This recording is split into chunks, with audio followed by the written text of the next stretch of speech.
Welcome to the first series of sex and gender bias in artificial intelligence and health.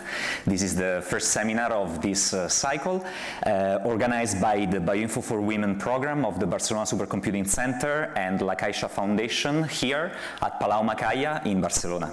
My name is Davide Cirillo. I am a postdoctoral researcher at the Life Sciences Department of the Barcelona Supercomputing Center, and today I will be the host and the moderator of this session. After the opening conference last month, we are back today with an outstanding group of panelists and our audience, both present and virtual. The focus of today's seminar is the sex and gender perspective in the future of personalized medicine. We will talk about the necessity and the challenges to include sex and gender differences in biomedical research and clinical practice in order to achieve better prevention and diagnosis and improve treatment decisions. We will also touch upon the role of artificial intelligence in this context and the biases that are associated with those systems. So without further ado, let me introduce our panelists. So we have here Dr. Carmen Valls. She's a physician specialized in endocrinology with a gender perspective, and she is the director of the Women, Health and Quality of Life Initiative at the Center for Health Analysis and Programs, CAPS. Online, we have Dr. Valeria Raparelli. She's assistant professor of internal medicine at the University of Ferrara in Italy and adjunct assistant professor in the Faculty of Nursing at the University of Alberta, Canada. She's co-leader of the project Going Forward for Gender in Health at McGill University in Montreal and principal investigator of the Endocrine Vascular Disease Approach project. Then online we have Dr. Luis Rocha, professor of informatics at Indiana University in Bloomington, where he's director of the Interdisciplinary Training Program in Complex Networks and Systems and director of the Center for Social and Biomedical Complexity. He's also principal investigator at the Institute Gulbenkian in Portugal. And online as well, Dr. Silvina Catuara Solarz. She's a project evaluator and mentor of startups at EIT Health, member of the WHO Digital Health Roster of Experts, lead in technology application for neuroscience and mental health, and member of the Women's Brain Project. I would like to thank you all for being here today. I'm really looking forward to our panel discussion, which will take place after the presentations from each one of you. And after the panel discussion, so at the end, we will read the questions from the audience, and I invite the audience actually to write the question in the chat that you can find in the streaming service. So let's start with the presentation. Let's follow the same order. So Carmen, please, the stage is yours. Thank you. Bueno, en primer lugar, vamos a hablar de la perspectiva. Firstly, we're going to talk about the sex and gender perspective in the future of medicine. And the first problem that we found 30 years ago, and which is ongoing, is the fact that the majority of the scientific papers do not include the factors of sex and gender. And when we were talking about health, we saw that health goes beyond biology, but at the same time, it is biology, genetics, endocrinology, but immersed in a culture with different working conditions for men and women, with some mildering factors that do not render the overload any milder, especially in the case of women, and with an environment that is conditioning the mental and physical health of the human beings. The gender differentiated research is very scarce, and it is a mistake to mistake sex and gender. Sex is the biological and physiological characteristics, but the disaggregated statistics by sex are not updated in many of the papers, and the lack of differentiation assumes that by studying men, you're also studying women. The research with a gender perspective tries to analyze the health data in relation to the social, psychological, economical, political, ethical, cultural, environmental, and biological factors. It's not just the study of women, it's the study of the norms, beliefs, rights, obligations, and relationships that place women and men on a different foothold. Sex as a variable in medical research has been postulated in the recent 10 years, and there are some papers that consider characteristics that have to do with gender, from Clara Tannenbaum in Canada, for example. And there are studies and experiments that also consider that the sex of the researcher can have an impact on the result of the research. The gender biases in medicine, I'm trying to synthesize them in a book called Invisible Women for Medicine, and we have the stereotypes of gender, the lack of women in the researched cohort, the lack of female rats, and the lack of differential physiopathology, and the lack of valuation of different working life and psychosocial overload. And I'm going to have brief miscellaneous of cases of gender bias. We have the preclinic pharmacological research, differential mortality and morbidity, differential pharmacokinetics, and environmental differentiating factors. The first bias by gender in research, to use only male mice. In blue, you can see that 70% of the papers, the preclinic studies in cardiovascular, the first cause of mortality for women, it's just comprising male mice.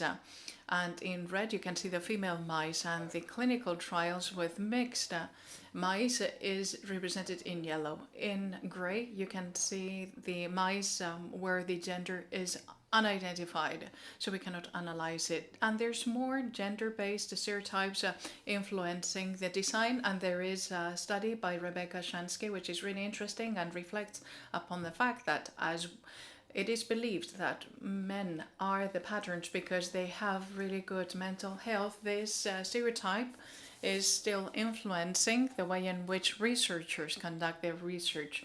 The cohorts needs to be mixed or differentiated. Well, in neuroscience, it's really important to know this. And by analyzing 300 papers on neuroscience devoted to research, we could see that the reason why male mice were not included in the research papers was why female mice were not included was that they thought that the female mice had a lot of variability in the hormones, but it seems like male mice have more variability in hormones. Why?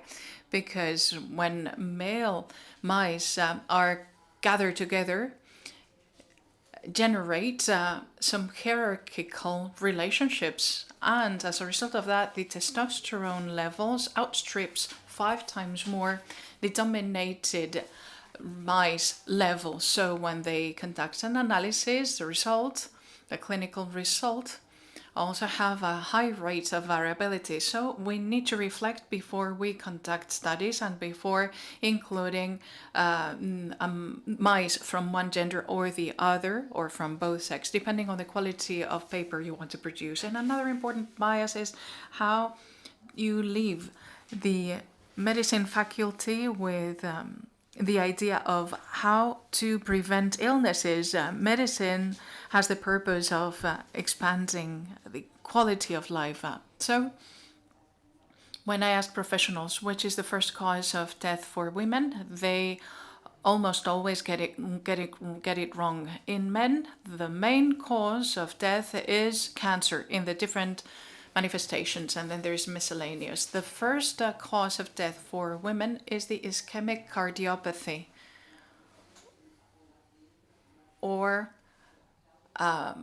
brain stroke, cardiovascular causes on a world scale. This is from the WHO, and even though this dates back to 2009, if you click onto the WHO website, there is no clear, the slide is not as clear as that one, but it also states that it still continues to be the same cause.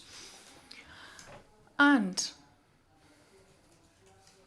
they do not assess that the pathology of cardiopathy is the first cause for women, because there is a false belief that women are naturally protected from heart infarction by their natural characteristics. And all the research papers from the 80s until the 90s failed to include any women in the research studies. 22,000 male for coronary illnesses, etc. And this is a problem that we're going to find for the artificial intelligence papers, that the risk factors are analyzed in a male scale, and we do not know whether there are different risk factors for women. For years, I have tried to gather all the causes of cardiovascular risk factors. Let me point out that there are some which are more female preponderant, like hormone therapies, which are applied to women. And in hypothyroidism, it is really interesting to follow the population studies in the Rotterdam study. And it was proved that for myocardial infarction, hypothyroidism is more of a risk factor than smoking or diabetes, for example. And it was proved that by treating hypothyroidism, the endothelial cells improve, which is the cause for cardiovascular problems. And little by little, and this is a study of Anne M. Gillies, she's working on the differences in the electrocardiogram between between women and men, and this is not known. You do not leave the medicine faculty knowing this, and this is not taken into consideration in the ER, and it's really important in the treatment because the QT space of the electrocardiogram is longer in female, and there is a higher post-infarction death rate in women. And taking into consideration the sex in breathing illnesses, we can see that the hepatical treatment of hydrocarbon elements is higher in women. Smoking women have higher levels of adduction. So in equal exposure situations, it's possible that the lung cancer is going to be the one that is going to increase the most. And it's also interesting to follow the Rotterdam study. We have seen some predisposing factors for Alzheimer regarding anemia and hemoglobin, and the iron alterations are more preponderant in women, and this was never related.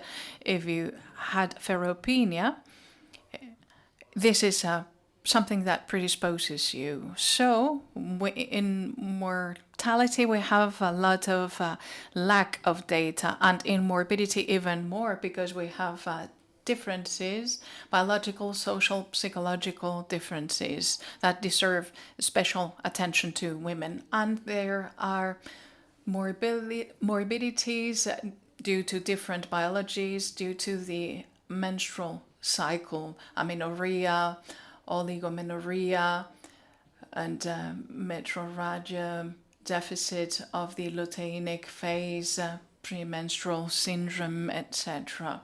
And then invisible morbidity because of anemia, ferropenia, osteopenia, and genetically there is a trend there in women, and this conditions more problems in thyroid problems because the main cause is the autoimmune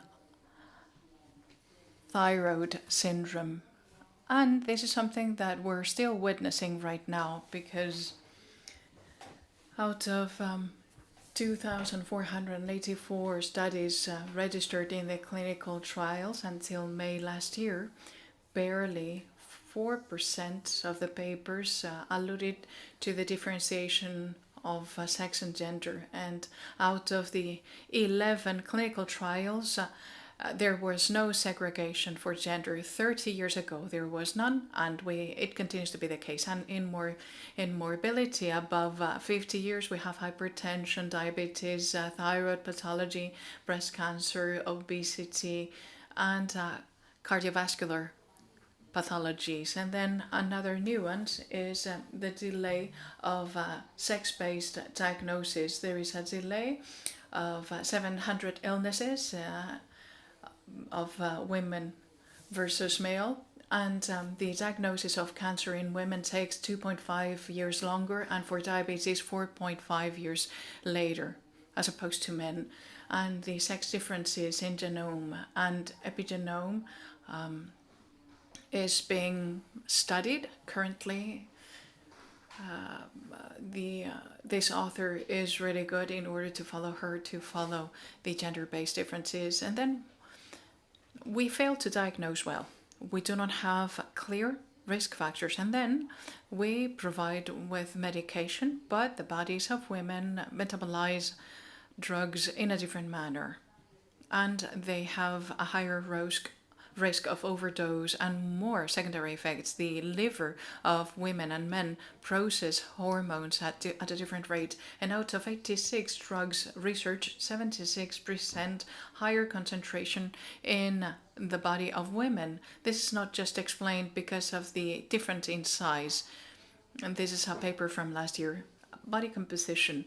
Women have a slower metabolism in drugs, a higher accumulation of lipophilic drugs, bioaccumulation of insecticides and solvents, different concentrations of hydrophilic drugs depending on the water and the menstrual cycle, because there is water retention during the cycle, and changes in metabolism. And in men, the metabolism rate is higher, lower accumulation of lipophilic and solvents, etc. And in the hepatical metabolism, that's where we find the largest differences. The processing of hormones is different. Any hormone is going to become an estrogen in women, and estrogen and progesterone are metabolized through ZIP3A4, and in men, the expressions of enzymes are different, with ZIP2D6 and ZIP2E1, and this is not taken into consideration in research nor treatment. And pharmacokinetics has not been studied, and sometimes it has been studied, but it's not well known by the professionals. I don't want to discourage the audience, but it's like that. And specific treatments for the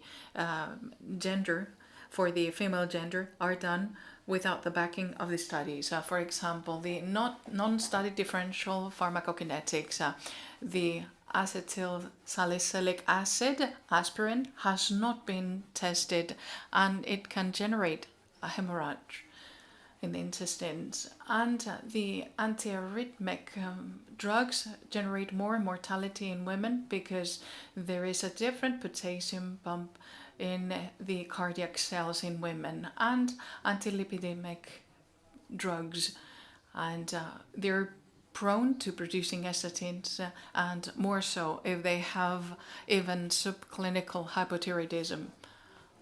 And regarding specific therapies, the hormone treatments were used by trial and error in women because they had just been studied in 100 women when they were put in the market, the contraceptives, and also the replacement hormonal therapy in the menopause was untested, and there was an increase in cardiovascular risks and breast cancer. And the human papillomavirus vaccine was applied to 10-year-olds when it was studied with women above 24. So we need to change the way in which we research the age, the gender. It's really important in the analysis in the animals, in the drug trials, and how they are sold. And there's only differential toxical effects. The female body is a first chemical bioaccumulator of pesticide solvents and plastic derivatives, and the effect of alcohol is double, and smoking generates osteoporosis, anorexia or bulimic disorders is more introduced in female bodies. And let me explain that this is from my environment and health book, New Risks for Women and Men, and we have this avalanche of environmental endocrine disruptors derived from plastic, flame retardants, hydrocarbon from the cars, etc., which have a different impact on women and men. And in women, all of these products are going to increase the level of estrogen in blood, and it's going to generate alterations in the menstrual cycle, but also more alterations in the breast, pre-menopause, and also menstruation alterations. So early menarche, early menopause, metrorrhage, and alterations of the menstrual cycle, and sterility in men and women, and atrophy of the testicles, and endometriosis, chronic fatigue, fibromyalgia, and breast cancer, diabetes, also related to the environment, and obesity. It's not just eating a lot, but eating a lot with insecticides. This is going to generate the cycle. And in kids, this is also altering the fetus. Also, at the moment of embryogenesis, the exposure of the parents to insecticide has increased the abortions, and the fact that children, the girls can develop alterations in the ovaries, and also the boys can also have problems in the testicles, as well as mother alterations. And sometimes, instead of treating and diagnosing well, you introduce a treatment, and the most heavily drugged one is the women's body. And this medicalization is added to the mental health, because in Spain there is the highest consumption of drugs, and the highest consumption is coming from women. They are more prone to consuming more antidepressants in women. And this is a study that has been conducted in all the autonomous regions, and the national average reaches 20% that is consuming anxiolytic and these kinds of drugs. And something we didn't know is that these psychopharmacological treatments act differently in women and men, and women should have the dosage in order to achieve the results because of a different liver processing mechanism. So we are lacking this differentiation. This is being built. Londa Chebingen, who is going to come on the last day. I have been following her for a long time in order to be able to understand many differences. This is a science that we need to build, and for more than 20 years we wrote a book on how to adapt the curricula to the health problems, and we should start by working cardiopathy and endocrinology, and not just gynecology. Women are not just walking uterus, it's more than that, and it requires a specific study. And Nielsen and Schebinger in 2018 also suggested that the innovation of gender and sex should work in the diversity of the research teams. The more diversity, the better. Diversity in the methods of research, and diversity in the problems to be researched, because otherwise, if we follow the pharmaceutical industry, we would be stuck to researching cholesterol. I leave you here my magazine. As society did not pay heed to us, we generated this magazine with these different issues, and thank you very much. For this really deep dive into the importance and implications of sex differences, from clinical studies to drug design, even to the environmental effect. I mean, it's really interesting. Okay, so Valeria, you are the next one.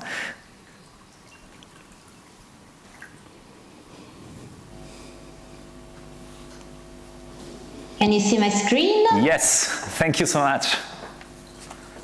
Okay, so thank you so much to the Bioinfo for Women program at the BSc and to the Caixa Foundation for the kind invitation.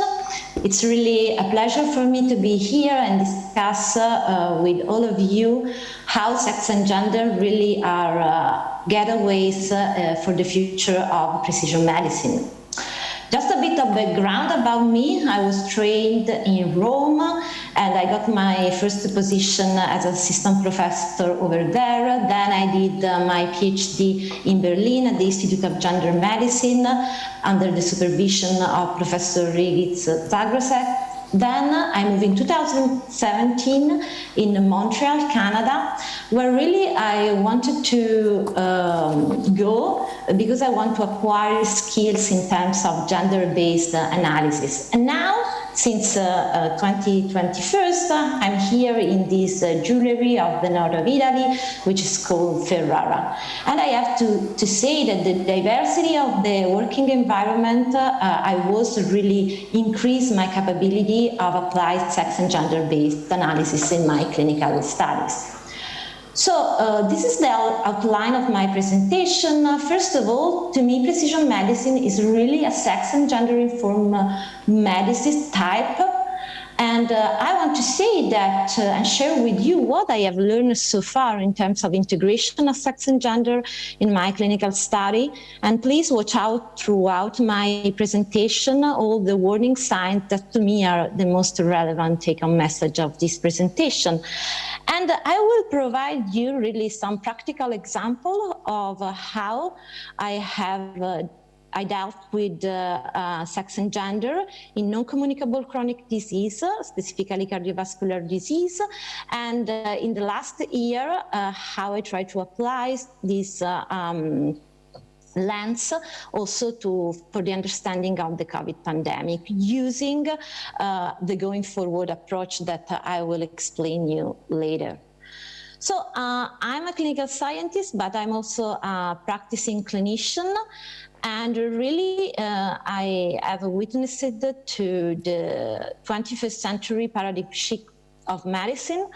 So my present is to base my clinical decision on the findings of randomized controlled trial, but I'm starting to appreciate the powerful tools and the algorithm that are the basis of the precision medicine approach. Actually, precision medicine to me is an extension of my existing medical care. It's a model for healthcare delivery that relies on big data and new technology and analytic tools. So we are in the middle of the so-called multi-omics revolution. So today we are really have the opportunity to capture the whole picture of biological system in hypothesis-free and unbiased models. And to me, the most important, the ultimate goal is always to improve patient outcome.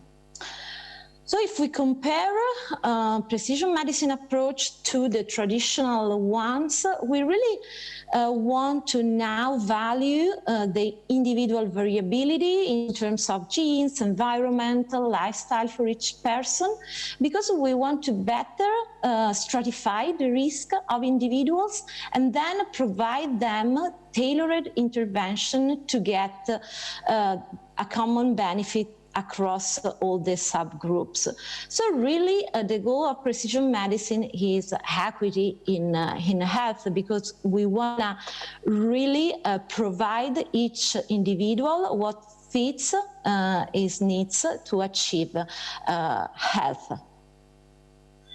But also, I think that precision medicine cannot be only genetics and omics, because if we really want to characterize and individualize treatment and diagnostic tool, we really need to ask ourselves who are our patients. And there are two features, as already Dr. Valls mentioned, that really better define who we are, which are sex When we use the term sex, we refer to all the biological attributes of people, including physical feature, chromosome, gene expression, hormones, anatomy.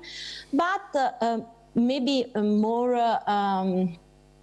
overlooked, we are also gendered people, meaning that there are some social constructed role, behavior, expression, and identities that we should take into account when it comes to health.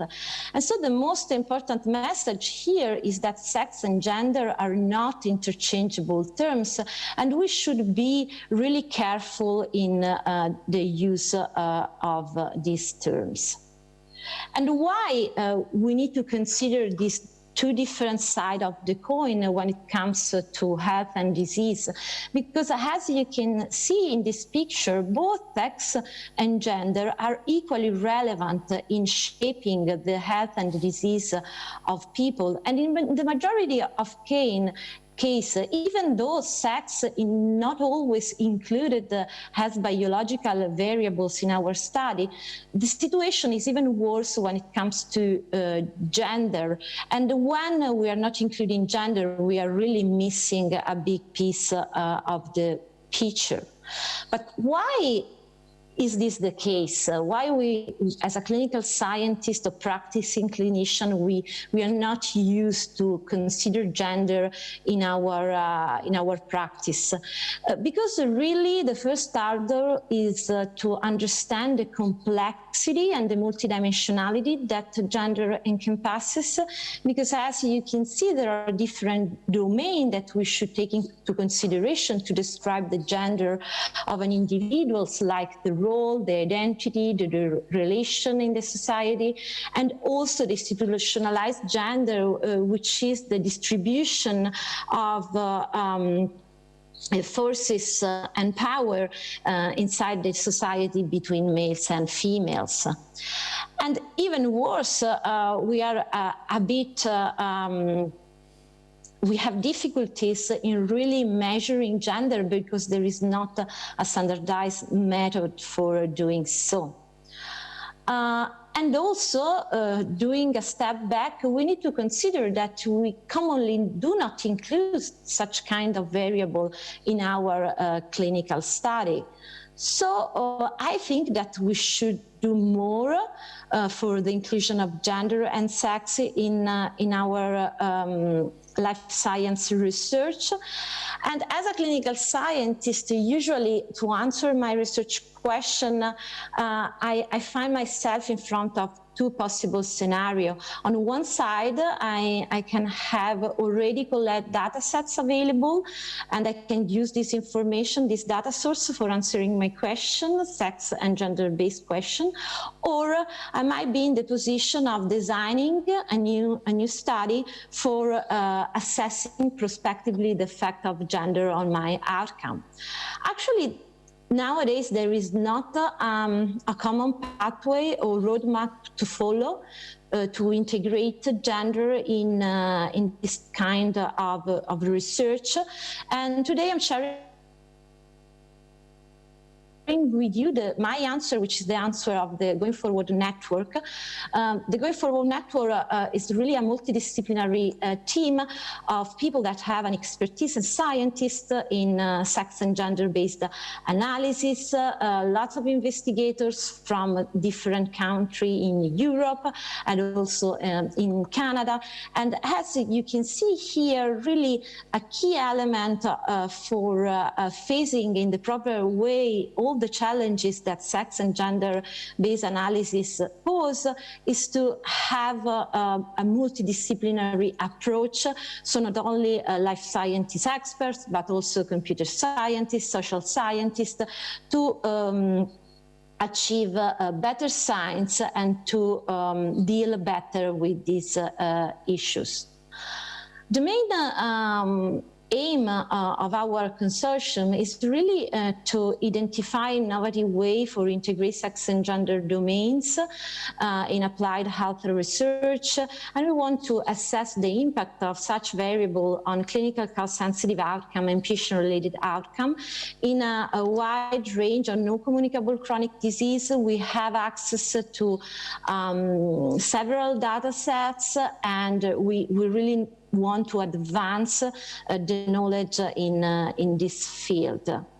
The first deliverable of our network project was to develop a standard methodology that all the researchers can use and apply to persisting cohort studies for the integration of gender in assessing their impact on health outcome. As you can see, there are 5 steps. For a matter of time, I cannot go through them, but for sure we can discuss later in the panel discussion.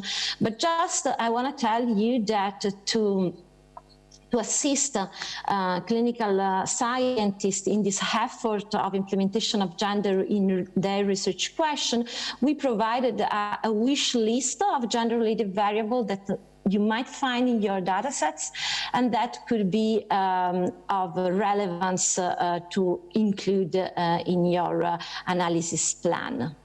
And then if you are instead in the position of starting a new study, also we provide, as going forward, a roadmap that clinicians can use to define all the steps for including properly in their design the sex and gender domains. Okay, once you have collected either retrospectively or prospectively this information about gender, how do you include them in your analysis plan?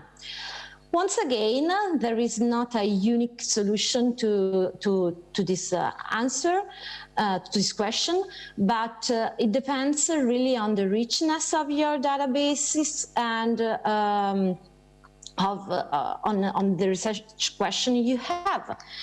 You can either compute a composite measure of gender if you have lots of variable, gender-based variable, or instead you can just assess the effect of individual factor, gender-related factor on your outcome. Let's see some example. This is a landmark paper that really provided a guidance on how to construct a composite measure of gender, a gender score. This is the results of the Genesis Praxis, which is a multi-center prospective, large observational study that enrolled young patient with premature acute coronary syndrome. As you can see, the Canadian investigator led by Dr. Pilot were able to identify 7 main items in their population that can be used for generating a propensity score for gender that goes from 0 to 100. And as you can see, females and males have really a wide distribution of gender, and there is also an area of overlapping. Why you should consider gender on top or beyond sex in your evaluation? Because it's going to change the relevance of your finding, and it will allow you to better stratify the outcome. Because if you look at just the sex disaggregated data in terms of outcome after 1 year of follow-up in this specific vulnerable cohort, so you will see that there are no difference in terms of incidence of adverse event. While if you stratify your population based on the gender score, you will see that, and you will identify those males and female with feminine characteristics, meaning characteristics that society traditionally ascribed to women. These patients are those that are more likely to experience adverse event in the follow-up. So really, gender can make a difference and predicts better clinical outcome when you apply this specific prevalence. And then as a going forward project, we also have a look about the effect of sex, gender on cardiovascular health, and we make multi-country comparison because we have accessibility to the Canadian Community Health Survey and to the Austrian Health Interview Survey, both collected in 2019. We used as exposure, sex, and a gender score that we were able to compute with the gender-related variable in these data sets, and then our outcome was to really measure cardiovascular health, the CAN-HEART index and the HEAT-HEART index. As you can see, it's composed by 6 cardiometabolic risk factors. It ranges from 0 to 6, and the higher it is, the better is the cardiovascular health. As I showed you before, following the Genesis-Praxis methodology, we were able to construct a country-specific gender score for this population. And once again, you can see a wide distribution, a spectrum of gender across sexes that's different among the 2 countries. And then here we look at the distribution of the gender score based on the state of cardiovascular health. And once again, you can see that those patients that have more feminine characteristics with a higher gender score are those with the worse cardiovascular health. And when we try to assess the independent effect of sex, gender, or the cardiovascular risk factor on the development of overt heart disease, what we found was that in this young population, even though sex and having a better cardiometabolic risk profile was protective in terms of development of heart disease, you can see how the gender score really exerted a detrimental effect and was so strongly associated with cardiovascular diseases. And also in the comparison between the 2 groups, you can see that the magnitude of the effect was different and more pronounced in Austrian population. What about including instead just 1 domain? Here I'm providing you an example that the Going Forward investigator published recently regarding the COVID-19 pandemic and influence of sex and gender domains on cases and case fatality rate. We gather information about cases and case fatality using the data tracker of the Global Health 50/50 initiative that provided sex disaggregated data. As you can see, at the time of our analysis, only 33 countries provided this information, and this is really disappointing, considering how relevant and clear are the difference between females and male in terms of development and prognosis of this infection disease. As usual, we started with a conceptual framework on how gender may be related to differences prevalence on COVID-19 between males and female, and how gender could affect exposure and testing for the infection. And how we included gender in this research equation. We used the Gender Inequality Index, which is provided by the United Nations for each country, and is a measure of gender inequality in that country. It depends on the distribution of health, empowerment, and labor market between males and females, and those countries that have the higher gender inequality are really those that favor males over females. And as you can see here, the highest the gender inequality index is, the higher is the male to female ratio of positive cases. Why is this the case? It could be because there are differences in biological differences in risk factor between males and female, or it might be related to the different seeking care behavior that has been already showed in other conditions such as cardiovascular diseases. And finally, as already Dr. Vallat mentioned, gender champions in the field such as Professor Kara Tannenbaum on Londa Schimger, they really call for action and call for a structural change to implement sex and gender domains in clinical science and in research, also in other fields. We really need to value as funding agency, university, and dissemination tools, so peer-reviewed journal, the importance of providing sex disaggregated data, to provide gender disaggregated data, and to analyze the effect of this variable on outcome if we want to achieve better results and more better science.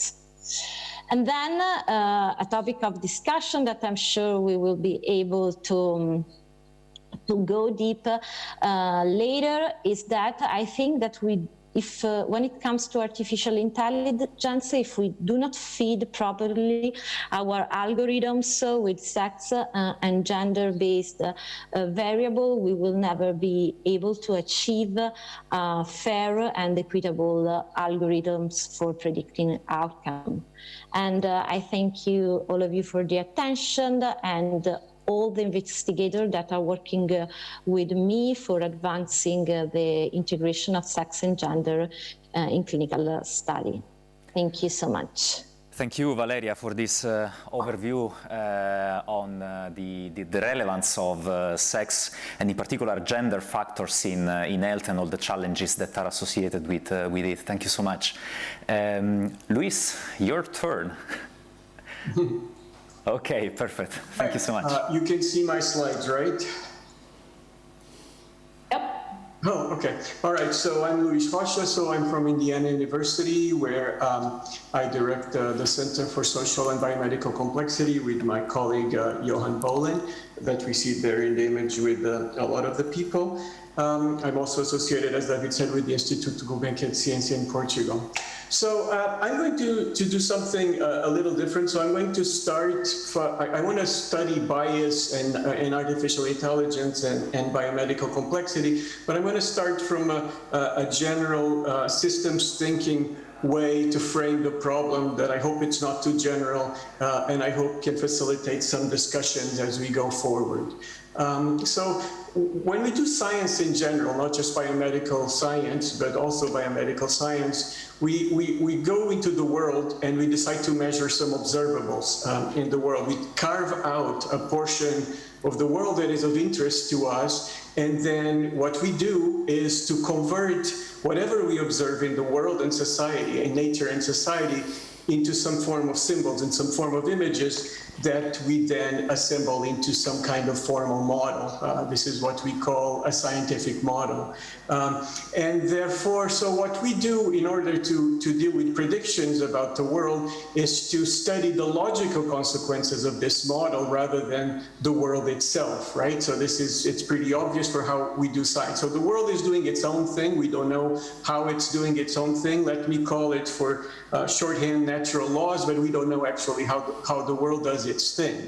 And so the idea is that we have this correspondence between what really happens in the world versus these symbols, this data that we accumulate.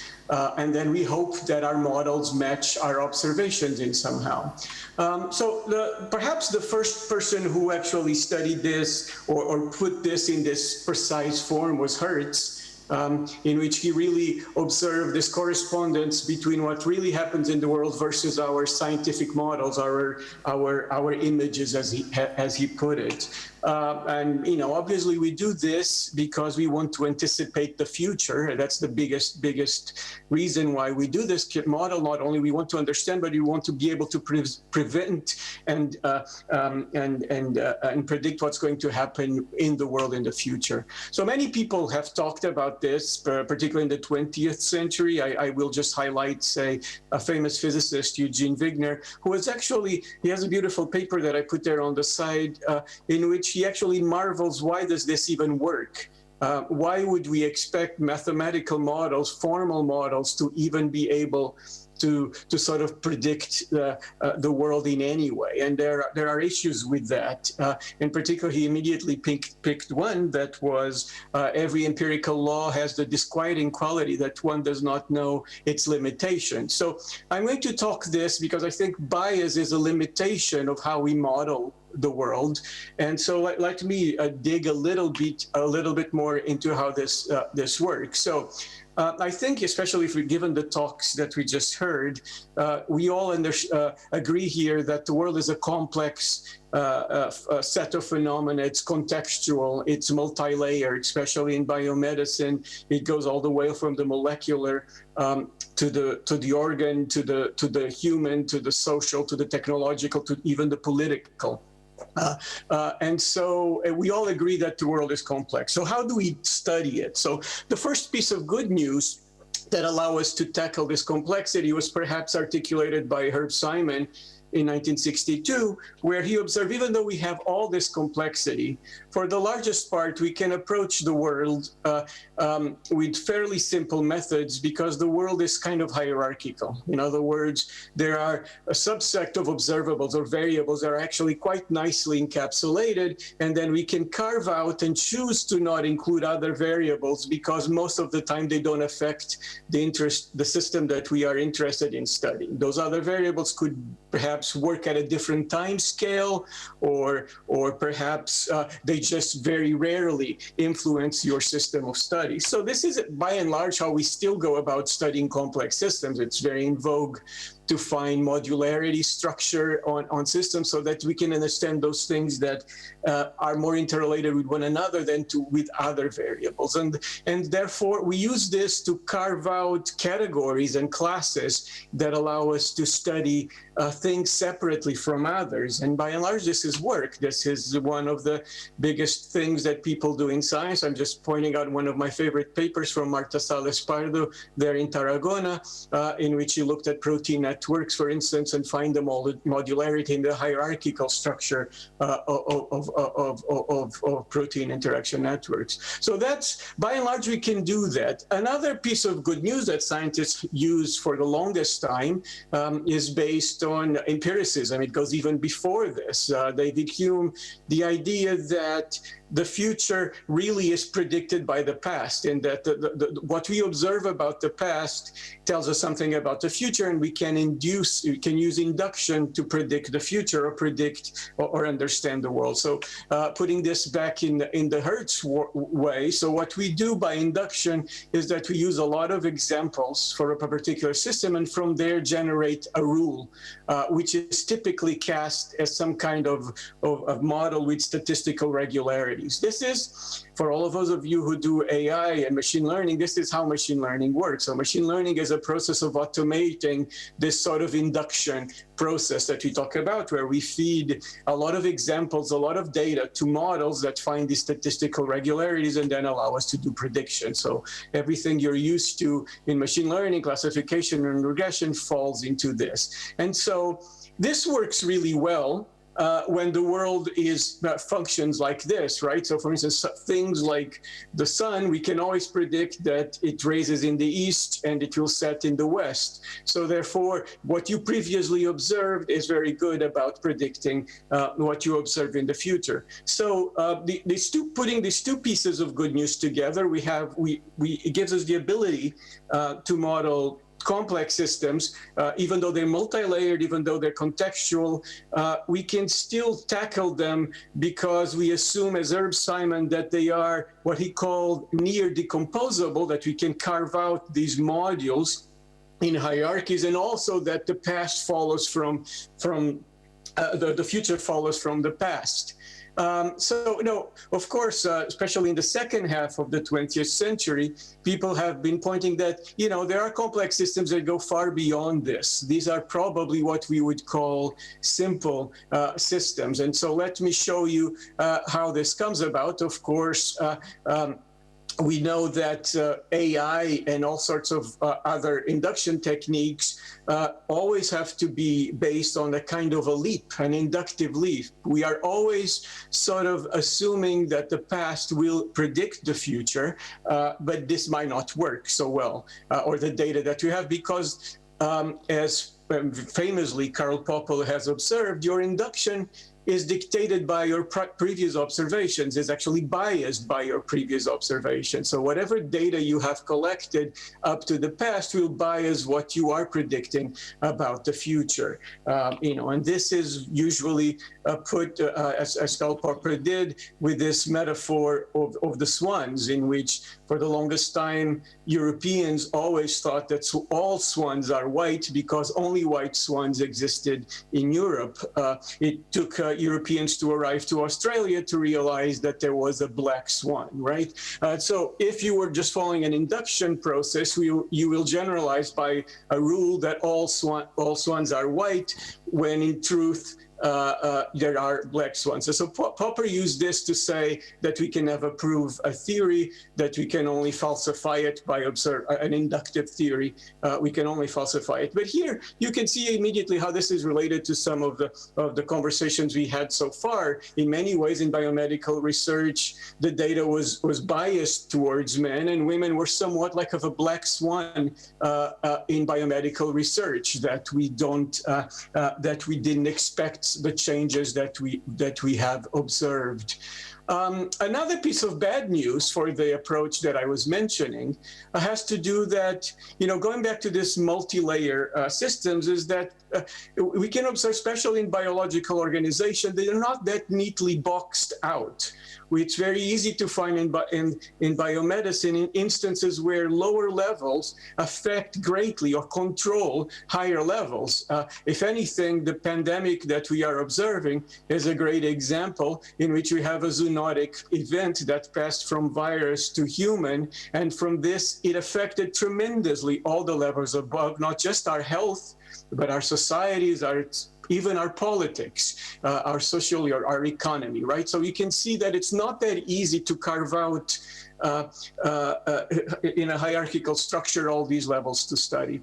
This was first observed by Howard Paty, which was one of my advisors, in his book, Hierarchy Theory, The Challenge of Complex Systems, in which his key insight is that complex systems are not reducible to these Simon-like hierarchies that are self-contained, these boxed mechanisms, nor are they easily predicted from past data, because these events can be quite rare. These events that from a lower level that control the next level are actually usually very rare, and you don't observe them by induction very easily in your data. And this was also at the same time by another theoretical biologist, Robert Rosen, also that was working with Howard Paty in his book Anticipatory Systems, actually observed that any inductive model, mechanistic inductive model of a truly complex system will eventually deviate from your observation. This is what he called a model failure. So when you look at these inductive data, sooner or later, they're going to fail with some observation.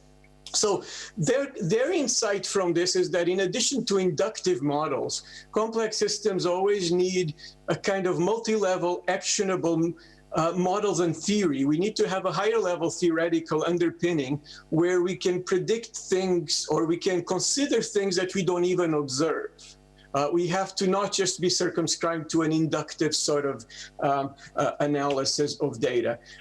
More recently, this became very in fashion again by the work of Nassim Taleb, especially coming back with the idea of black swans. In my view, he's recapitulating what Robert Rosen and Howard Paty did in the 1970s in theoretical biology, but Taleb comes from more of a financial expertise, and indeed what he says is basically true. So just positioning what these guys said back into the Hertzian way of seeing things is a little more complex than the way Hertz was seeing. The world is, and there's the specter of Popper there too, the world is more complex than we usually think. And in particular, there are often unknown variables that we are not observing when we build our black box model that can make us, that give rise to these black swan events that then make our observations fail.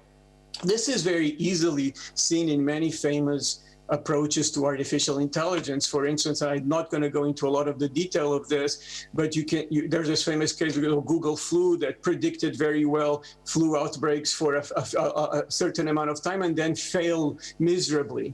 And if you want to know how this is sort of like a black swan event because of an intrinsic failure, a system failure that did not track the changes in the search mechanisms of Google, please read this paper by Alessandro Vespignani and David Lazar, where this is sort of outlined why it failed. So now, coming back to medicine and not just this or use of AI in diverse societies and see how this leads into biases, we all know that because of the data that we use for our induction mechanisms, and AI is nothing more than an automated induction technique, we are all familiar with the way these systems fail. For instance, these facial recognition systems from Microsoft and IBM are much better at predicting white male faces than they are at darker female faces, because in the tech domain, they have a lot more white men to try to test the data than they did dark females, right? So they did much worse at predicting the features of females because of that data. Even more dangerously, there's this famous case of a system to predict risk that was assisting police in some training situations, where people with these sort of very similar or exact same prior offenses were actually given much higher risk when they were just because of their race. So if they were black, they were given a much higher risk for having very similar past offenses, or even worse than white people, because they were trained on police data, which is itself biased.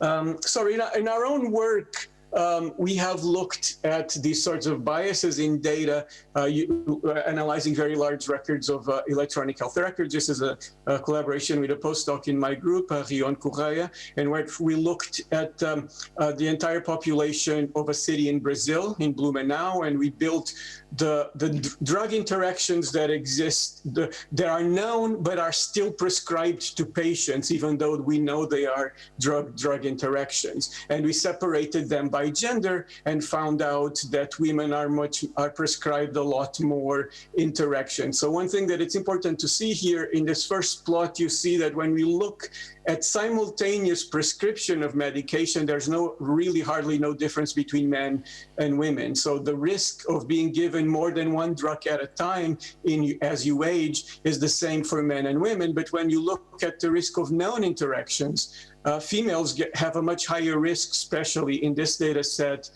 after 45, 50 years old, of being prescribed known interactions. Now, of course, one of the questions that we deal here in this workshop is this a social or a biomedical bias that exists here, and how do we separate both of them? And towards that, towards having this kind of theoretical underpinning that I was talking earlier, that allow us to reason about the inductions we do from these data, we started recently a collaboration with Alfonso Valencia and John Sanchez Valles and others, and I apologize for not having their photos here, but these are the people I interact most with. We started comparing the data from Brazil to data in all the electronic records of Catalonia, and also data we obtained from Indianapolis, which is a private system. The other two are public systems, to see if this thing that we had observed in Blumenau of females having a much higher risk than males is observed in the other ones. And we see that in Catalonia is not as prevalent, but it's still a bias for females, but it does have a bias in earlier ages that you don't even prevalency in Blumenau, for instance. It's not clear completely why females have such a higher risk than males from 15 to 25. In the United States, there's an interesting switch that males become, after a certain age, become more problematic. So I'm not going to go into the details of this, and we can discuss this more. The point of this comparative analysis is to try to allow us to differentiate what is social from what is biological and what is actually a feature of the economics of each one of these different systems that we can go in detail. But we also want to move towards modeling to have actionable interventions. What can we do to prevent this? So for instance, Jan very recently started looking at this. And if you remove a single drug from the data set in Catalonia, omeprazole, and substitute it by other proton inhibitors that exist in the market, you reduce the risk to females a lot. And the males also reduces, but you actually get a little closer just by removing that drug and putting another one of a similar class. So putting back this and almost to finalize, putting all this back into shape, what I'm advocating here is not that we stop using induction and data science and AI and all of that, is that we use that for we use induction only for parameter estimation of models and theoretical models at a higher level. So for instance, the example we just saw of considering gender as a variable is a theoretical underpinning of data that we might observe.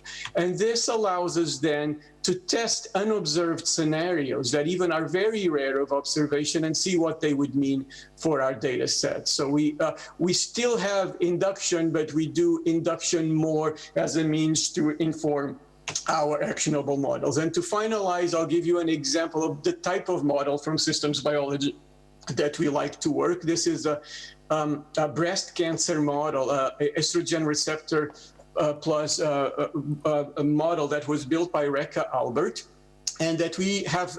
And so just to very quickly say, these models are built by huge amounts of induction from all the literature, all the multi-omic databases. Every edge here is data from many labs and many experiments. But once we make these network models, we are then able to query them theoretically, and we provided a technique to actually look at the interactions of medications into how to either kill the cancer cells to lead them to apoptosis or stop them from proliferating. And for instance, identified that 3 drugs do nothing to this type of cancer in this kind of work. But this allows us to play with scenarios that are not even observed. So I'm not going to go into a lot of the details of this work, and I'll finalize. This is a very recent paper of ours. If you're interested in reading how we sort of use these models to have a causal alternative strategies analysis of cancer in this case, and read this paper. And so for now, this is it, and thank you for listening to me. Thank you so much, Luis. Thank you so much for guiding us through the foundation of the formal models that are at the basis of artificial intelligence systems, and also the insight that we can get from complex systems in order to overcome bias and prevent it. Thank you so much. Silvina, you can share the screen.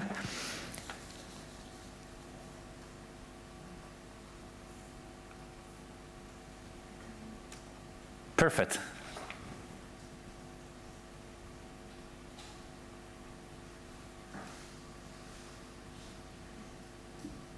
Can you hear me now? Yes, and we can see the slides. Thank you so much.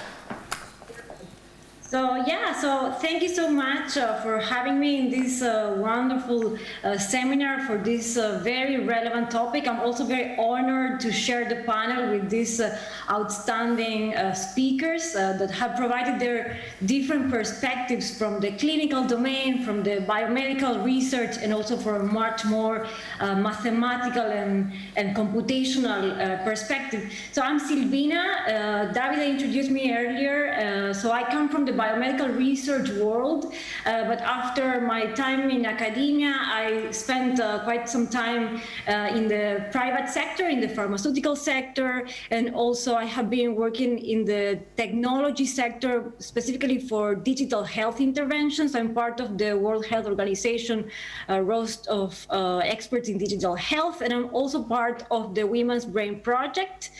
So I am particularly interested in this topic of sex and gender perspective and personalized medicine. I believe that by now everyone must be convinced that personalized medicine is all about understanding the individual differences among patients and using these individual differences to better provide the diagnosis and to better provide a treatment. And the key of personalized medicine is to provide an accurate profiling of individuals based on their specific characteristics, then to stratify the population according to their different specific features, and then to deliver the right interventions that are tailored to the specific clusters of individuals in order to provide the best possible health outcomes and the best possible effects of these interventions. And basically, this is a very interesting and promising and ambitious approach of personalized medicine that requires also a very deep understanding, as very nicely Luis was referring to, of a multi-level understanding of health and disease, starting from the genes, but also going forward to the physiology and also understanding the social and the behavioral dynamics of an individual.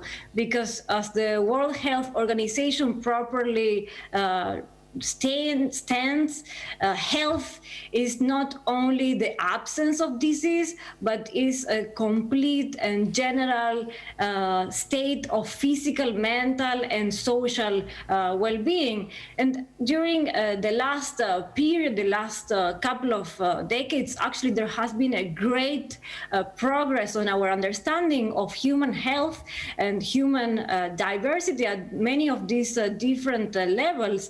But actually, the sex and gender differences that is our primarily focus today remains as a big gap and remains to be explored in many different areas. It is something that we know that has an impactful effect in health, both directly and indirectly. We know that the biological sex has, through the different gene expression and hormone differences, it has an effect on the way that some diseases perform some clinical manifestations, and also the way that individuals respond to specific treatments. And we also know that at the more like a social cultural gender level, there are also some effects. There are associated differences at the level of some more like lifestyle behaviors. For example, at the level of nutrition and exercise and smoking and stress, that in turn have an effect at the epigenetic level. They provoke some epigenetic modifications that are related with health. On the other hand, we know that the sociocultural gender also is associated with some behaviors related with health, such as help seeking and also the use of healthcare, and also the therapeutic response in terms of, for example, some adherence to the prescription of interventions. And all these sex and gender differences actually are manifested in how difference in the prevalence of diseases and also the causes of death are distributed across male and female individuals. one very relevant difference that this is remarkable is the higher rate of suicide, for example, in male individuals. But on the other hand, it is also very relevant. I think it was previously mentioned by Carmen, the higher prevalence of Alzheimer's disease and also stroke in female individuals. These are just a few examples, but actually there are many, many more.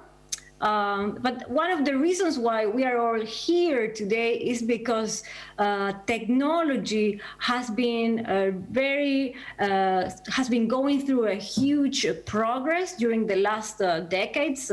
That's one of the reasons why Barcelona Supercomputing Center is so engaged also with this particular topic. And during these last decades, there has been a huge progress on the development of a variety of technologies that are helping us to understand these inter-individual differences among patients and different people. And some of these technologies are involved with the collection and the analysis of different type of data sets. For example, omics data sets that are related with the genome, the proteome, some metabolomics, and this type of very biomedical type of data sets. Then we have data sets more related with technology, biosensors that are informative of the health status of the person. Also some technologies related with the storage and the analysis of electronic medical records, about also cognitive function and the way that we interact with our digital devices, the way that we can automatize the analysis of clinical images, and also the way that we can analyze social behavior of individuals.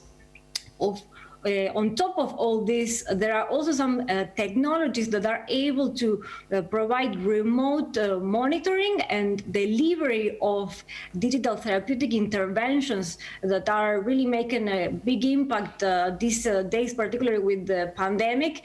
And very importantly, there are technologies that can give us predictions of the health outcomes of particular individuals given their specific characteristics. So all these technologies are really giving us very wide type of opportunities to implement the personalized medicine approach throughout the lifespan of individuals, across the whole life in different stages of their conditions. For example, in the early stages, these technologies can help to provide interventions that are focused on prevention and for enhancement of their wellness and well-being. Later on, some technologies can help to provide an accurate and early diagnosis of conditions.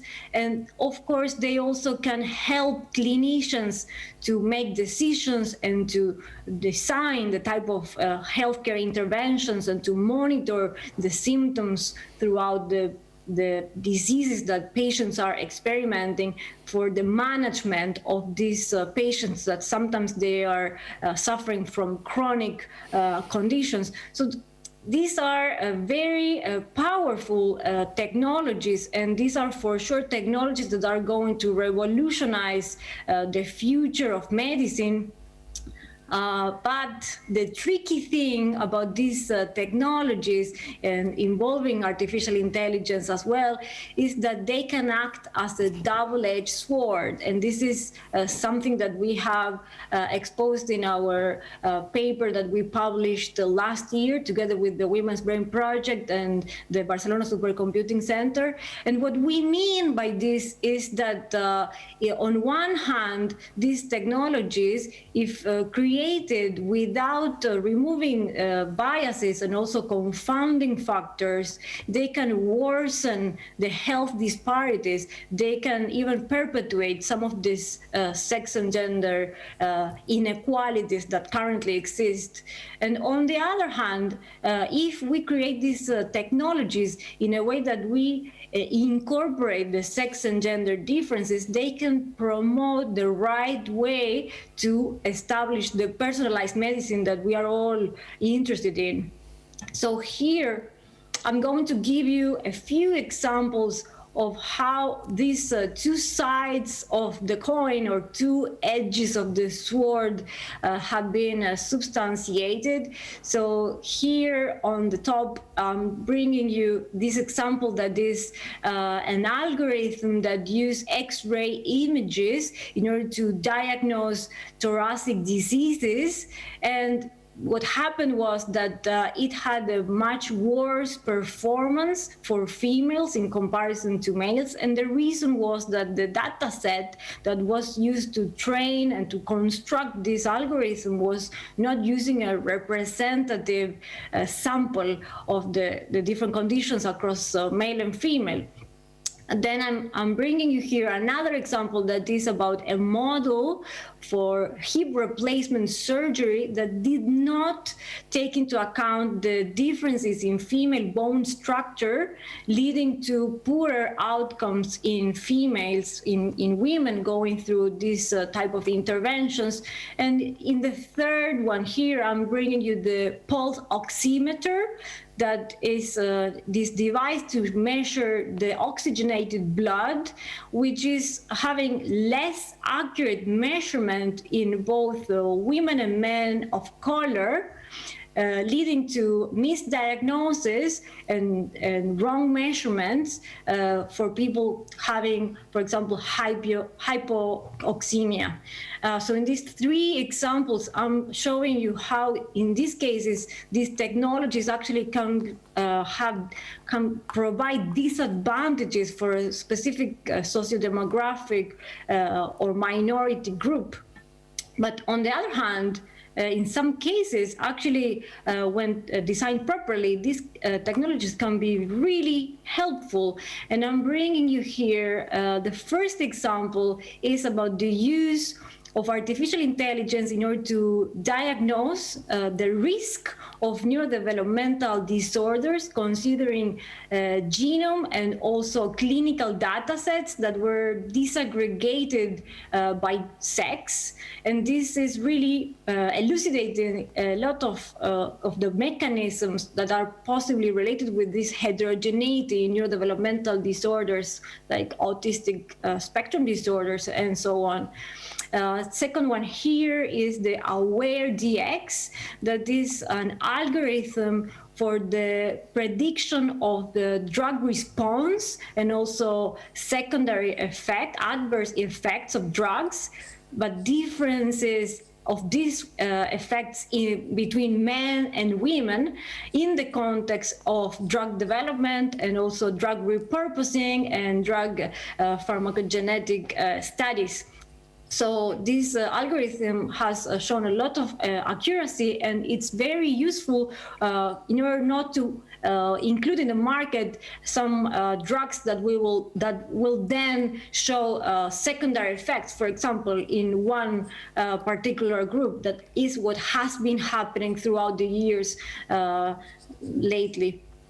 And then here, the third example is an algorithm for the diagnosis of COVID-19 based on only 4 parameters. And one of them was particularly sex, and was very relevant because of all the differences that have been shown with sex in the type of symptoms and the severity of the illness, particularly for death.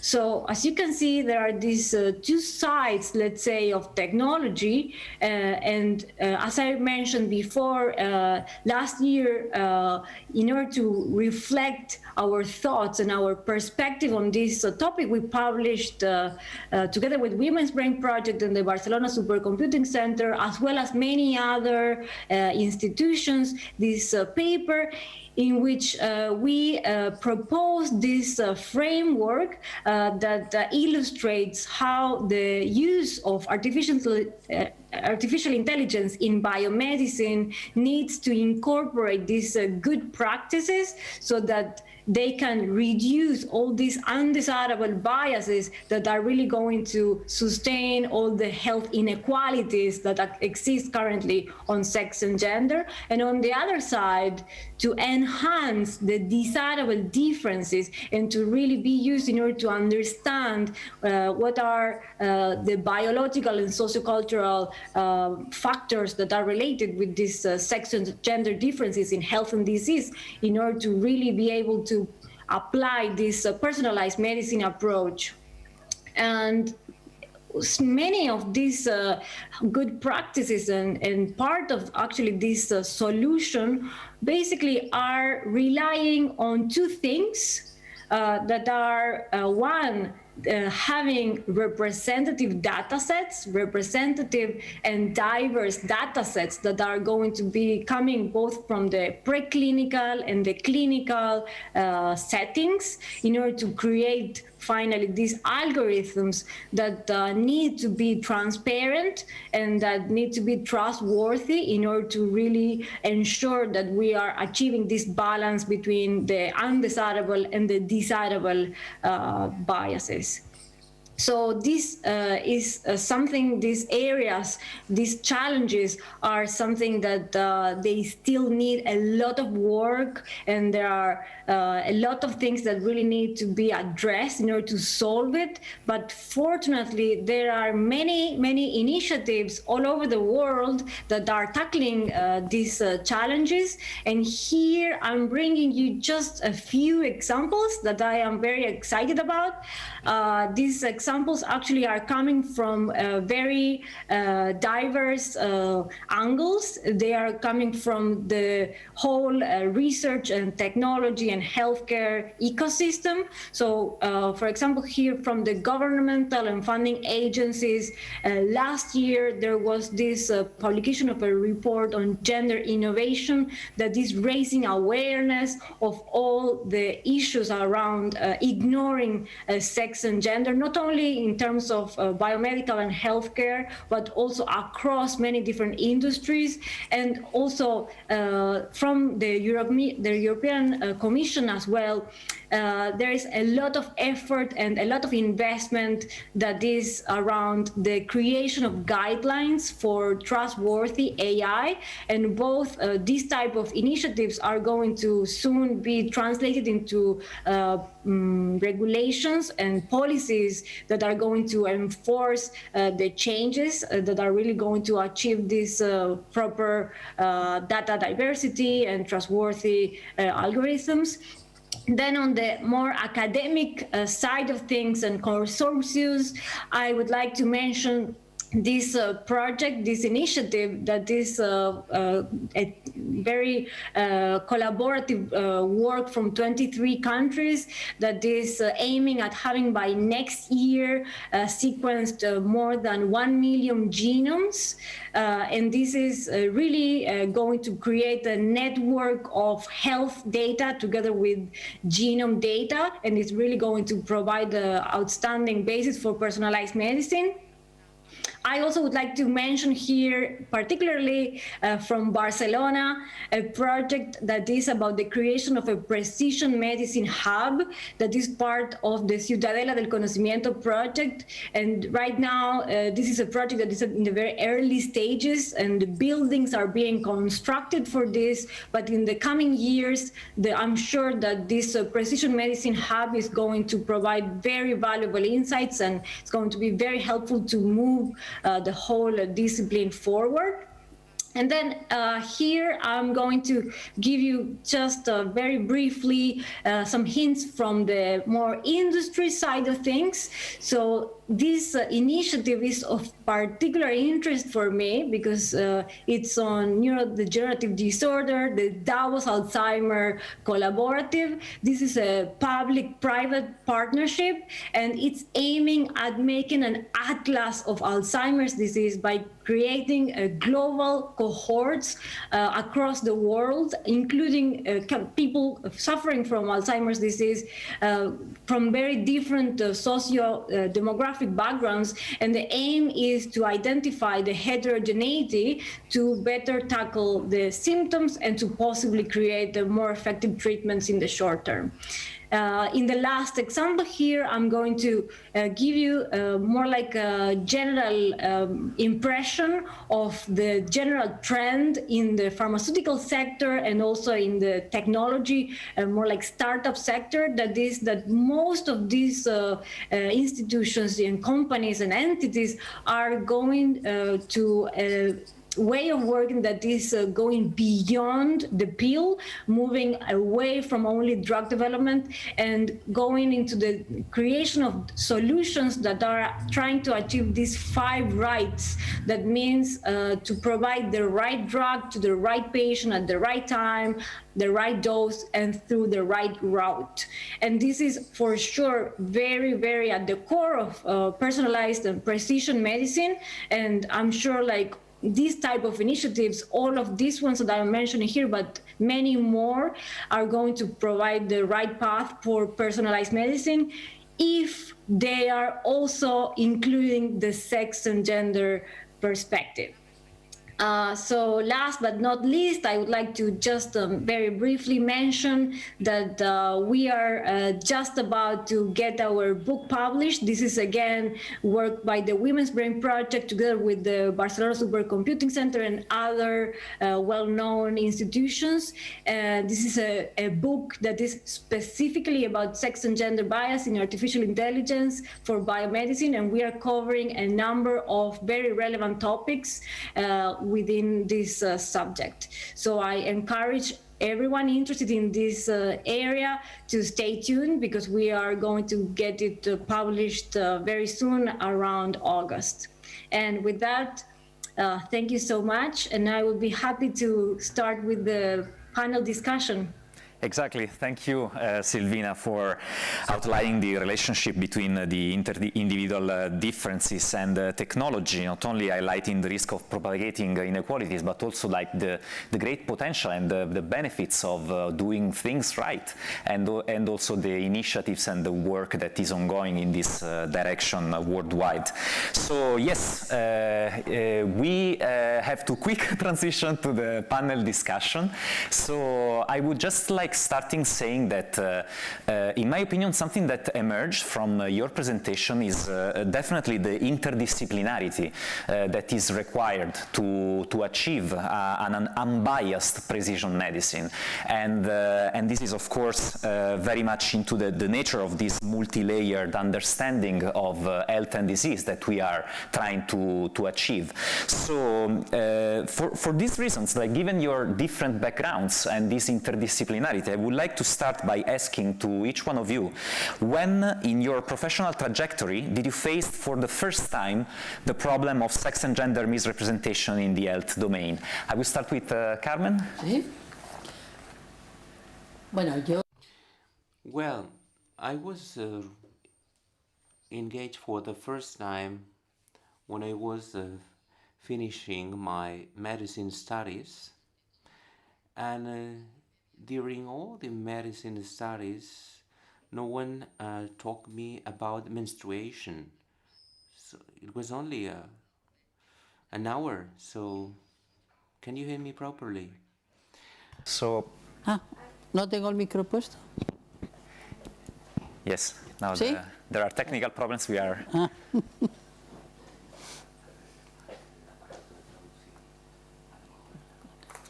Cierro esto. ¿Y ahora? ¿Me oís? Can you hear me now? Pues... Well, I was telling you that I began to work in this field since I realized that during my studies no one told me about menstruation, and by that time in Spain we didn't have all these studies and many other ways for you to find different sources of information. I went to Madrid at the endocrinology.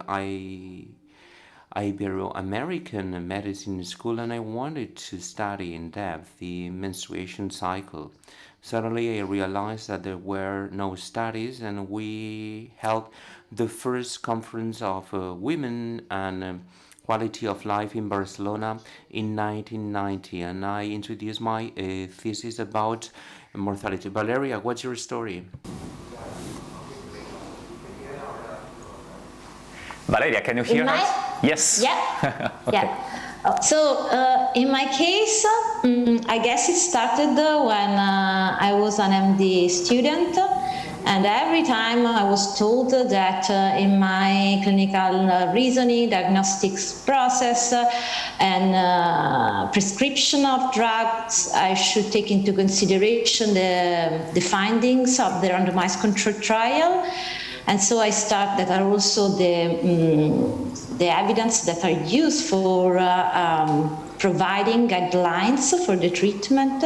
And then I discovered that when I applied that recommendation, sometimes I unfortunately incur in no efficacy of drugs in women and or a higher proportion of adverse events. And then I came back to the randomized controlled trial, and I discovered that there was really a low proportion of women enrolled, meaning that my practice was not evidence-based. And that was my first experience as a practicing clinician on how biased is the evidence that we have from randomized controlled trials. Thank you. Luis. Okay, so I'm not a woman, so I did not face it personally. I'd like to first say that. So I bow down to all the women in the panel to discuss that. I will say that I first encountered this. I was working in the early 2000s in Los Alamos, at the Los Alamos National Laboratory in a functional genomics project. And like many people mentioned here, we realized that a lot of our data sets from clinical trials had many more men than women in what we are analyzing. I mean, I want to bring another point for this, that it's beyond gender, right? So at Los Alamos too, I was very, it was in our face that there was a horrible history there of making medical experiments with Native Americans, for instance. So the biases that existed there they were very visible to me. There was a historical nature to that, and that's the one thing I would point here also, that we really have to look at the context. Some of these things do not translate from one country to another, whether we look at gender, where we look at race.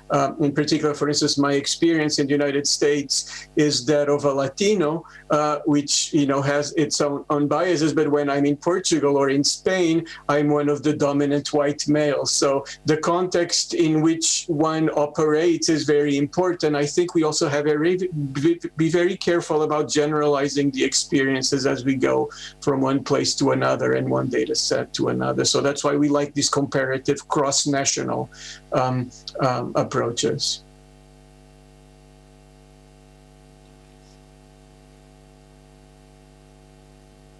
So. Yes, I was saying definitely, I totally agree. And Silvina, what is your story? Yes, so basically my story to face for the first time this sex and gender misrepresentation was when I was doing my PhD.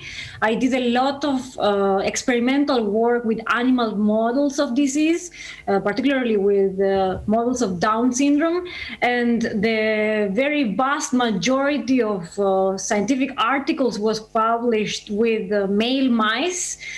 So my project actually started by having both male and female mice. And I wanted to carry on doing everything, all my different experiments with the male and female mice. I ended up with these 16 experimental groups that wasn't really sustainable. And finally, at the last stage, I kept only my female mice, which actually represented a challenge because whenever I had to compare my results with the rest of the results of the literature, they were not fully comparable. So that kept me thinking quite a lot about this sex representation of preclinical studies.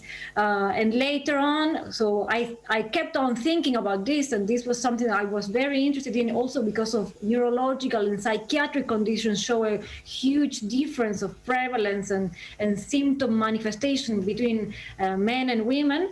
And that's why then I joined the Women's Brain Project, and I have been working in the subject for several years now. Silvina, I'm also a member of the Women's Brain Project, and Silvina and I, of course, collaborate on this topic. We are the first co-authors of the paper she was mentioning. So I would like to consider again this relevance, this importance of the context that Louise was mentioning before, and I would like to ask Valeria. So, do you think that gender medicine? I mean, it's clear that it's a gateway to precision medicine, but as we were saying before, like the context is really important. So it's not just the two categories of women and men, but we also have to intersect a lot more in order to really have a precision medicine, to realize a precision medicine approach. So what do you think about this? So for sure, as we all mentioned, I guess we need to overcome this binary thinking way, and we need to look at sex and gender intersection more as a spectrum. And I totally agree with Louise that it's really relevant to take into consideration how much gender especially is country cultural based, and how some biological factors can have a different effect on health depending on the country where you live, on the culture you have.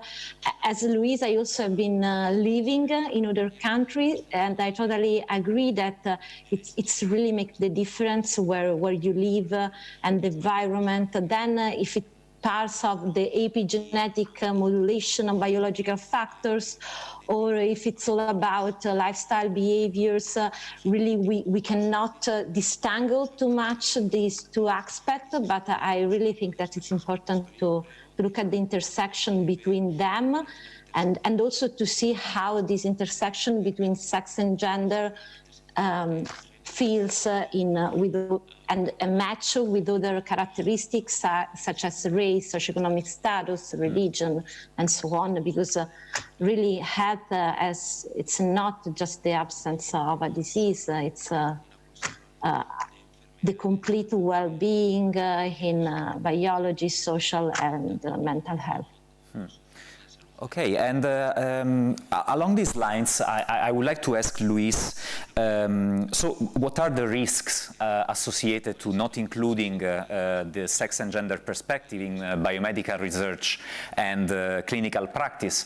In particular, thinking on artificial intelligence and their applications, no? So the risks of not including this perspective in the design and the development, what we are facing if we are not addressing those issues. Yeah, I mean, it's hard to be comprehensive on this because there's, of course, a lot of risks. But so I'll bring out some of what I did in my presentation.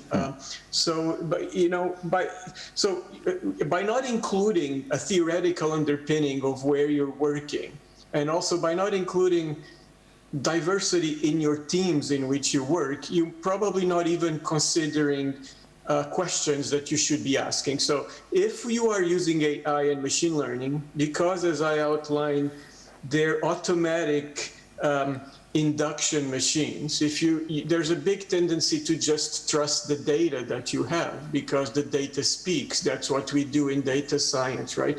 So it becomes even more important to question systematically what you obtained from this, whether it's with the inclusion of null models. And I find that particularly when you build null models, which is something we bring a lot from physics, right, to do this, it works much better when you have people with different perspectives in your team, that they come and say, well, have you considered this, right? Because as we were just talking, we live in different countries.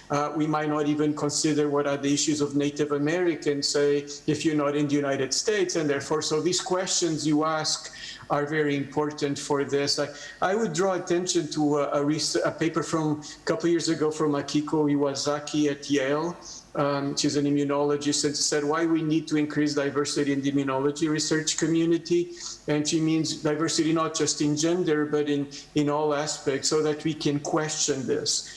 I will also finalize with one thing. I mean, listening to you guys speak is very refreshing, but it is actually interesting when you go to, say, to other conferences on gender, in which it's almost a no-no, it's almost taboo to talk about biological differences between the genders, or because it's so we have to be aware that we work in a realm where this is very problematic for many other people to even talk about those differences. So, but at the same time, that's the positive thing, because our field, let's face it, has had some bad names that have mentioned some things about biological determinants of behavior and intelligence that people are very afraid to go there. So I think it's very important that we do this very well, so that we can honestly speak about the biological differences while accepting the social constructions aspect. So that's why I thought it was the work that Silvina and Valeria were very cool, because you are addressing both the biological and also the social aspects of this, and rather than running away from it. So I do think there's a positive perspective here. Rather than talking about risks, as you asked me, I'm talking about the possibilities, which is, I think, what's cool about what we can do is that we can sort of resolve some of these issues. Yes, but I mean, it's also like extremely important the point that you are raising about the acceptance, no, and the way this research, no, is also communicated, especially to the layman and to the public audience, no, and how, if it's really understood. And this is always like a stigma that if you think thoroughly, I mean, it's a risk also inherent in precision medicine, if you want, like placing people in boxes, no, and this is really not well seen. So most of the time you don't see the benefit of it, but you only see that this might create problems and conflict and discrimination. So of course, I don't know if some of you would like to add something to this point of the acceptance of what we are doing here in the public.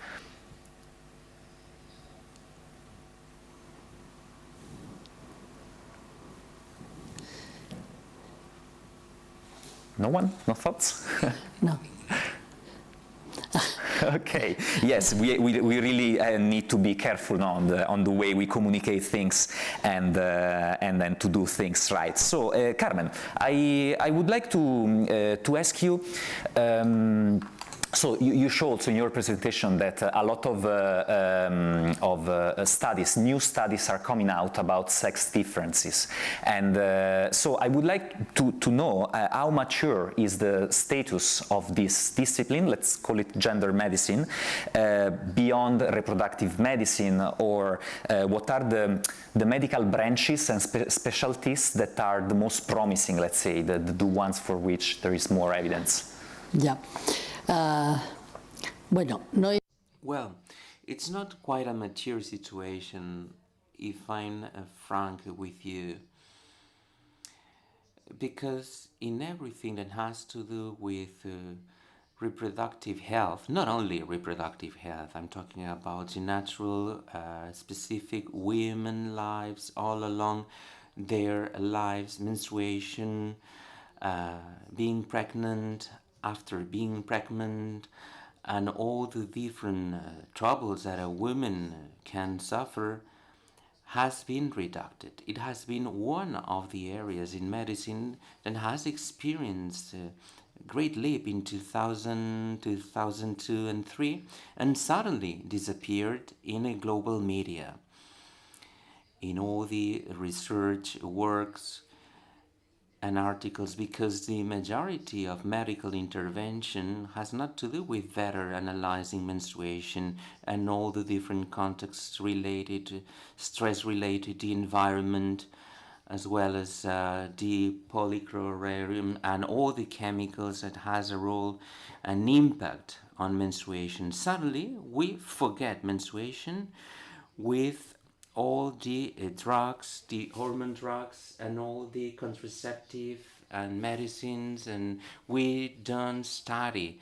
After pregnancy, we have several troubles with the thyroid. 25% of women suffer. We call it post-pregnancy depression, and we do not treat in a proper manner.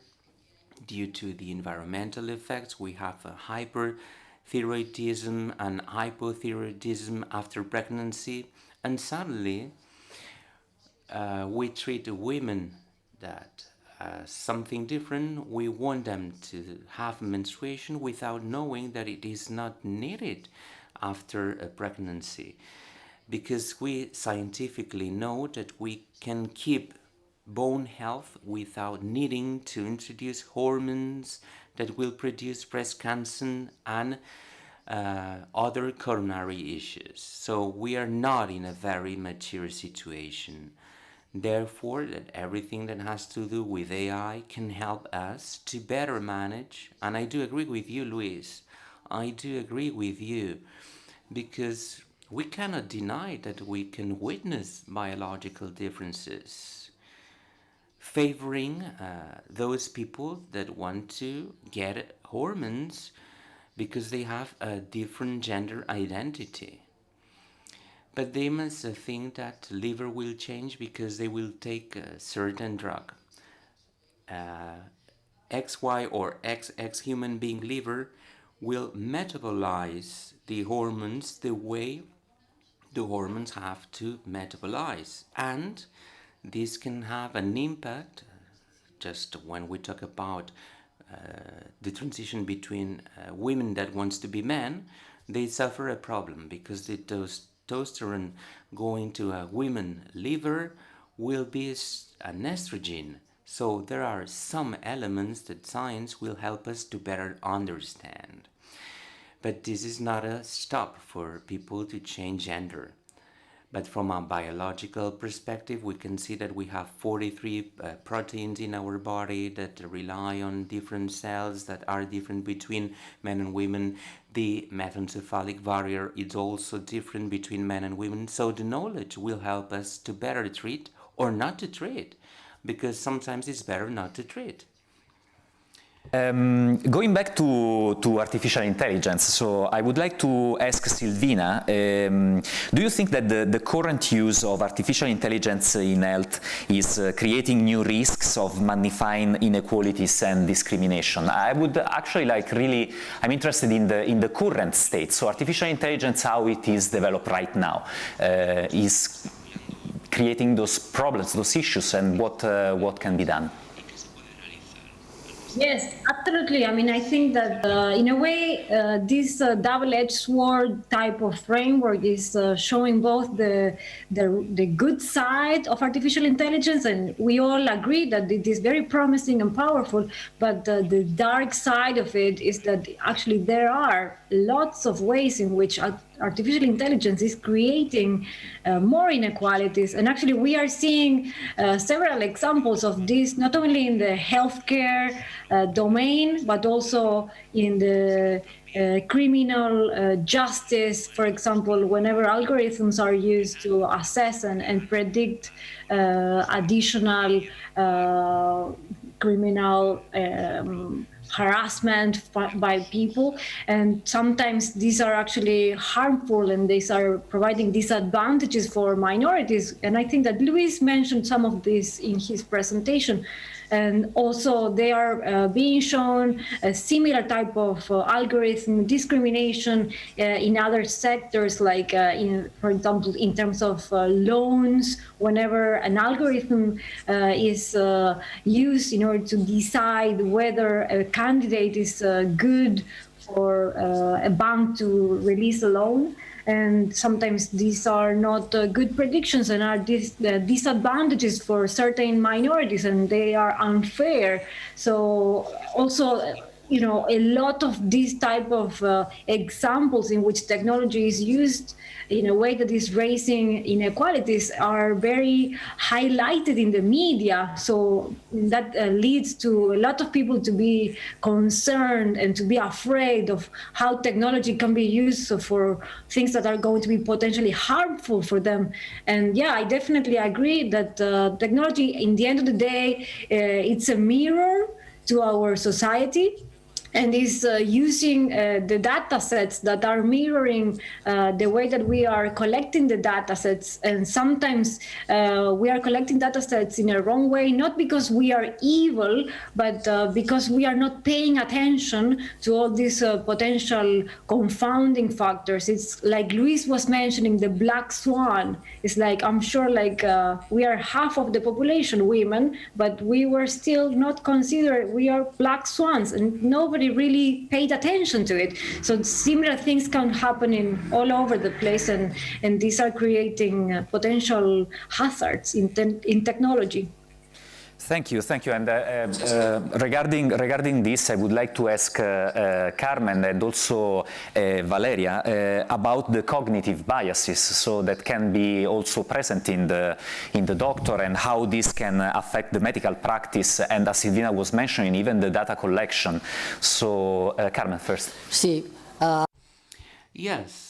It is very, very tricky. It is very tricky to change stereotypes and models because they belong to us. And it's something very intimate when we assess our own behavior and our personal perspective. I can see much more possibilities in younger generations, medical professionals, researchers. They are just these young generations. They are much aware about gender stereotypes. They suffered themselves this kind of discriminations, and they have in mind that everything can change. However, we must boost these new technologies. The Canadian standard, as well as the National Investigation Health in the US, Dan Healy said in 1993. He said that all research papers had to include women, men, and different ethnic minorities. This was quite a big progress. So, with the public funds, we couldn't accept to partially investigate. And through these public policies, let's work in order to make things invisible visible.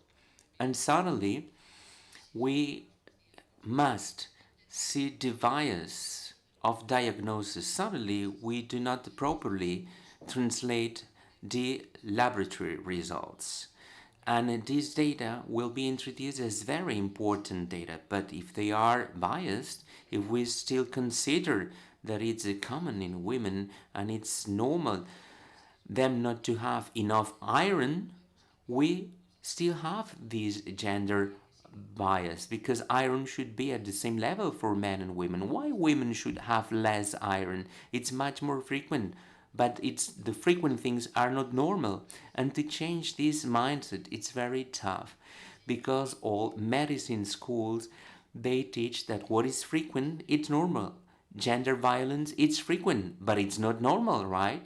Why do we have to tolerate that everything that is frequent to be normal? Why do we have to accept that women suffering anemia, it's normal because it's frequent? Or Alzheimer, women, they suffer much more Alzheimer than men, and we don't know why. Let's try to look for near-risk factors. Very difficult to change. Also about this, the presence of the effect of cognitive bias in medical practice. And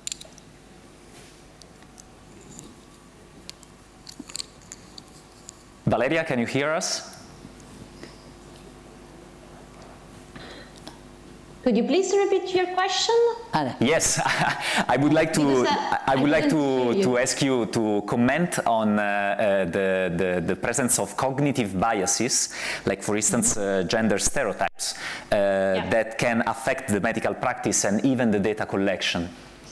Okay, So for sure, as already Carmen mentioned, the problem is that when we are medical students, the young generation are trained by big picture, big clinical scenario.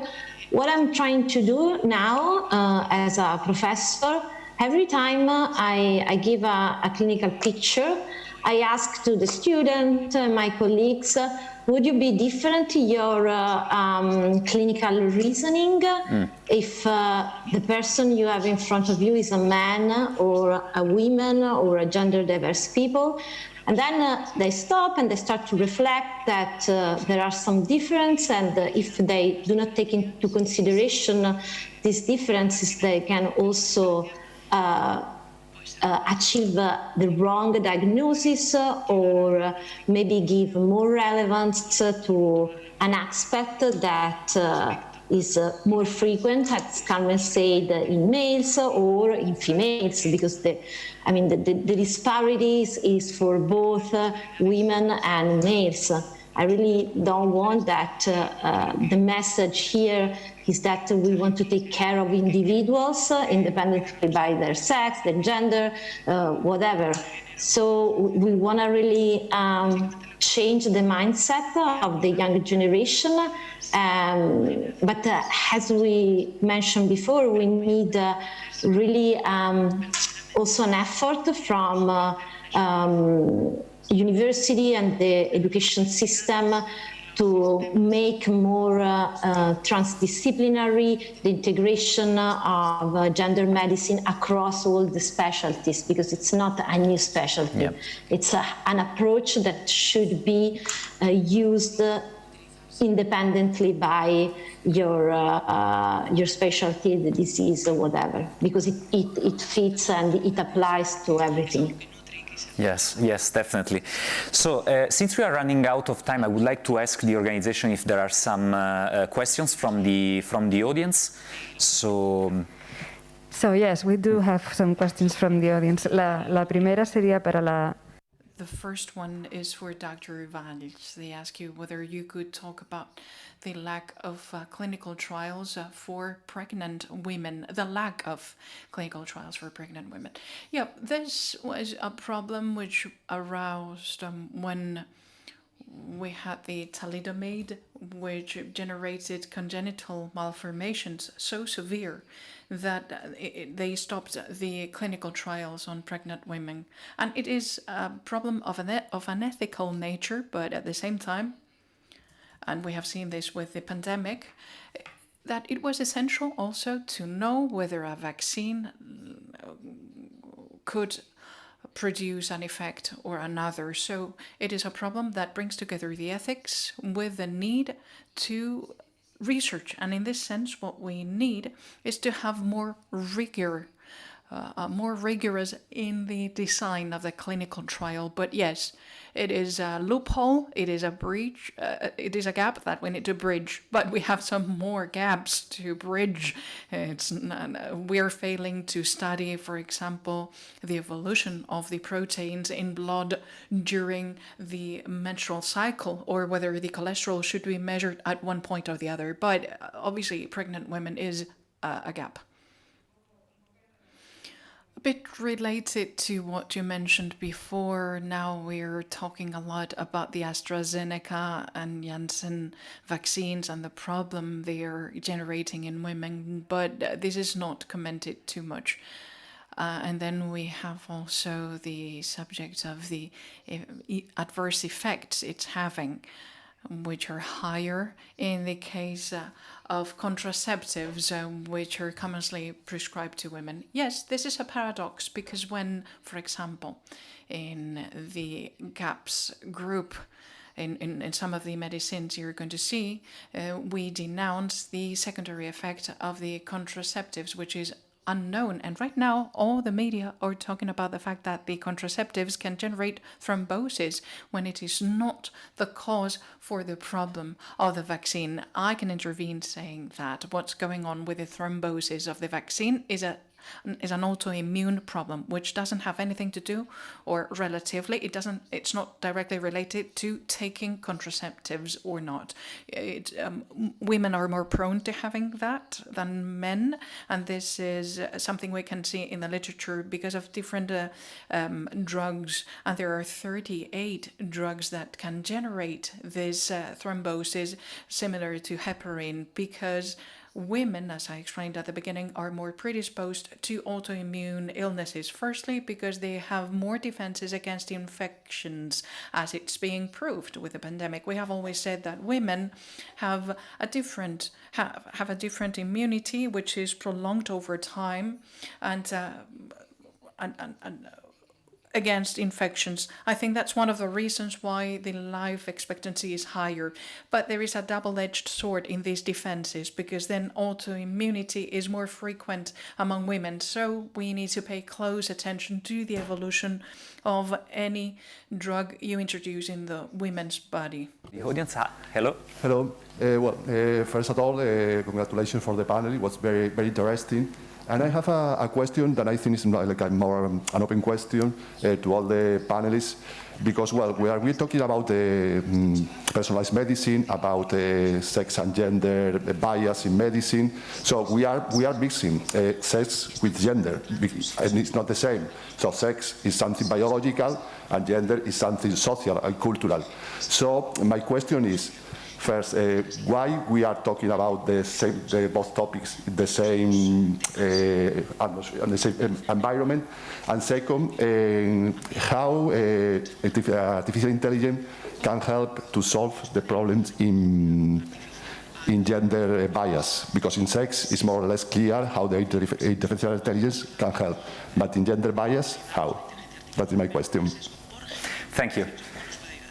So if someone from the panel would like to ask to this question, why we are talking about sex and gender in the same place, and while maybe for sex this can be easier, let's say, to address, especially for artificial intelligence, while for gender there are a lot of, let's say, gray areas and not really well understood things. So I don't know if someone would like to say something about this.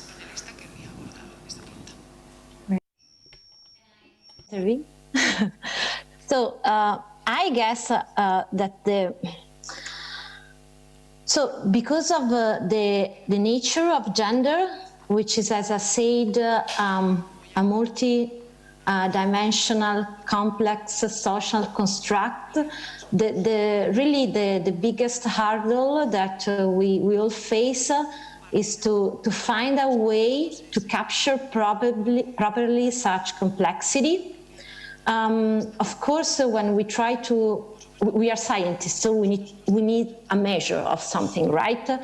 And as Luis mentioned before, sometimes we want to simplify the complexity, but this is the only way that we have to do science right now. So the best that we can do is start to think that there are some gender-based determinants of health that we are not used to include, start to collect them, because as I said before, it's not really common that even in our clinical practice, we ask to our patient, which is your work, give me information about your family, do you have social support, or how do you feel, how do you perceive yourself, and which are the struggles that you are facing because of your identity. And then if we collect this information, I think that once we use also this factor in relation with biology, which is, it seems to be more simple to consider, to measure, we really can try at least to have a sense of more the complexity of the people that we have.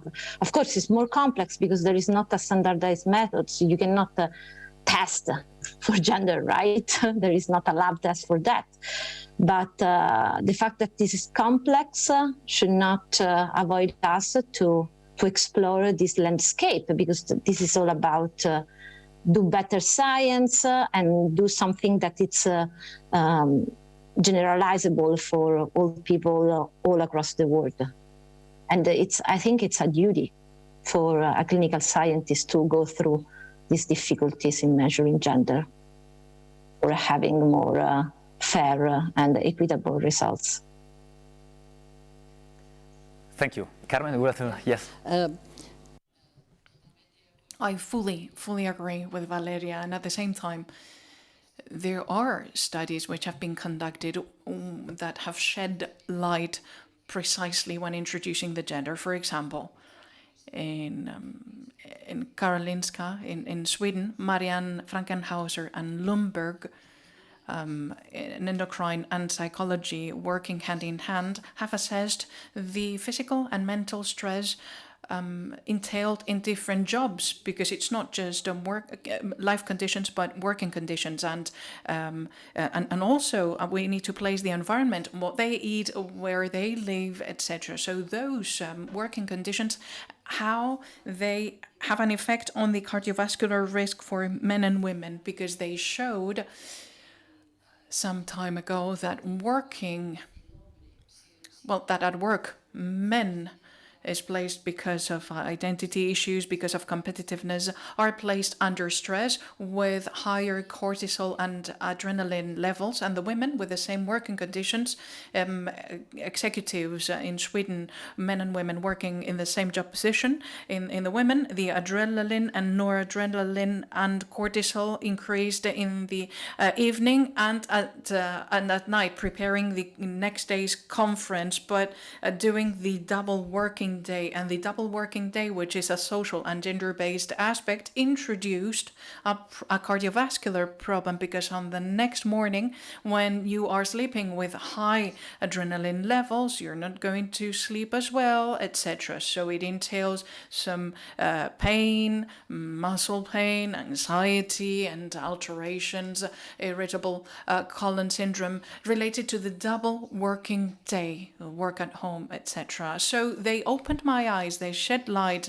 because they could study conditioning factors which were gender-based that should be taken into consideration. And right now, some cardiologists, when conducting the Holter test, whereby they introduce an apparatus in order to monitor the frequency and the heart rate and the blood pressure, through 24 hours, they saw that they needed to relate that to the conditions of the women. What were you doing, you woman, at that time when there was a peak in the heart rate or blood pressure? What were you doing? And if you draw a parallel line, and in fact they ask the patients that, in addition to have the Holter apparatus, to keep a log of what they were doing all throughout those 24 hours. And this is a biomarker, an objective biomarker that entails a long-term cardiovascular risk. Why is there more hypertension in women?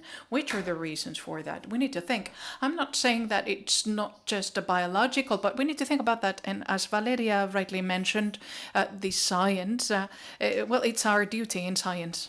Use more data in order to design better technologies. So really this integration is definitely needed. So if there are no other questions from the audience, maybe one? There's one last question. One last question? Okay. Yeah, it reads, los protocolos de actuación. The protocols for clinical action are standardized. Is it easy to include the new knowledge that take into consideration sex differences that affect the diagnosis and the treatment of a certain pathology? Sorry, but I didn't hear you properly. Could you repeat the question? The clinical action protocols are standardized processes. Is it easy to include in those protocols the new knowledge that confirms sex-based differences that affect diagnosis and treatment of a certain pathology? Let me begin and then let's open it to the rest. Let me tell you that it's not easy to include it, but it is necessary to include those factors. And when I'm asked that question in Spain, I tell them, look, in Spain we have an equality law in the year 2007 that amended the healthcare regulation, because we did it in our group and it is amended. And according to the law, we need to take into consideration the sex differences in all protocols and to take into consideration the social, psychological, gender conditions that can be a conditioning factor in the health. So by law, it is established in Spain, not in reality. It's not implemented. But when someone asks me, look, if someone tells you that this should not be included in the protocol, your service manager is not abiding by the law. According to the law, this is what should be done. But obviously, it's going to be difficult to change the protocols, but there are changes. The other panelists would like to add something on those difficulties now when the protocols are so strict and there are some regulations that impede the inclusion, the easy inclusion of this kind of considerations. That's obviously, you know, something very difficult to. So yeah, I don't know if maybe Luis, if you can, in terms like more on the industry, no? When you develop and deploy a system, no, that has, for instance, an application in health, these kind of requirements are not really there. I mean, it's really up to the researcher if to consider, you know, the impact, especially under the lens of sex and gender. Well, not so much, I mean, anymore. I think, for instance, to develop an application in any health domain, we are developing one for epilepsy patients in particular, for instance. You do really have to go through the IRB approval, so the ethics approval about everything you do.